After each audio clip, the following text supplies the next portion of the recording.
One of those difficult things to do as a leader is keep peace among a group of people that are working together. Because everybody has different personalities, everybody has different backgrounds, everybody has different value systems. And we find David in such a situation.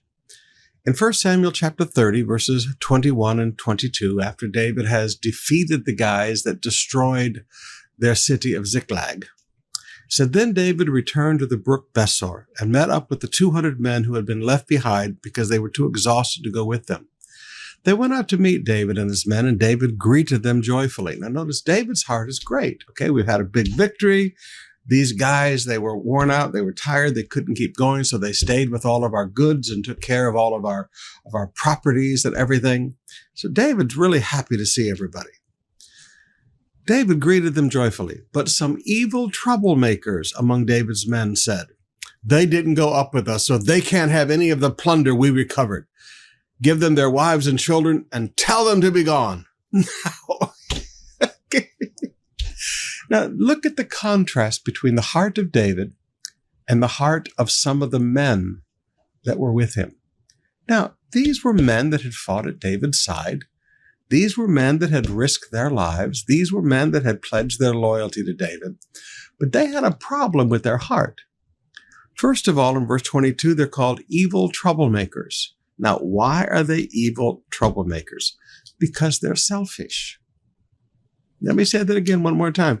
Because they're selfish. Let me say that one more time. Because they're selfish. They didn't want to share any of the plunder. Now, under the ancient traditions of that day, whenever you captured a city or captured a group of marauding raiders like they had just captured, all of the plunder came to them. And forgive me, these guys had taken a lot of plunder from a lot of places, so they were very, very wealthy, very, very instantly. And they did not want to be magnanimous in victory. They were selfish. Now, David challenged them. He says in verse 23, "No, my brothers, don't be selfish with what the Lord has given us." Don't be selfish with what the Lord has given us. David had a different spirit. David had a generous spirit. David recognized that their victory came from God. David recognized that this abundance that they had came from God.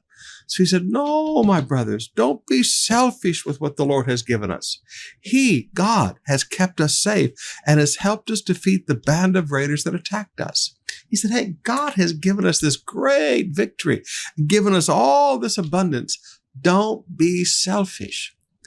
Now, David recognized that every time there's victory and every time there's abundance, there are people who don't want to share. And he recognized this is going to be a future problem. So he made a policy. Let me say that again. He made a policy. He codified a new rule for battle in Israel. Verse 24, "Who will listen when you talk like this? We will share and share alike. Thus those who go to battle and those who guard the equipment." From then on, David made this decree and regulation for Israel, and it is still followed today. He said, whether those who guard the baggage or those who go into the battle, everybody shares equally. And he made it a policy. Now, let me just challenge you.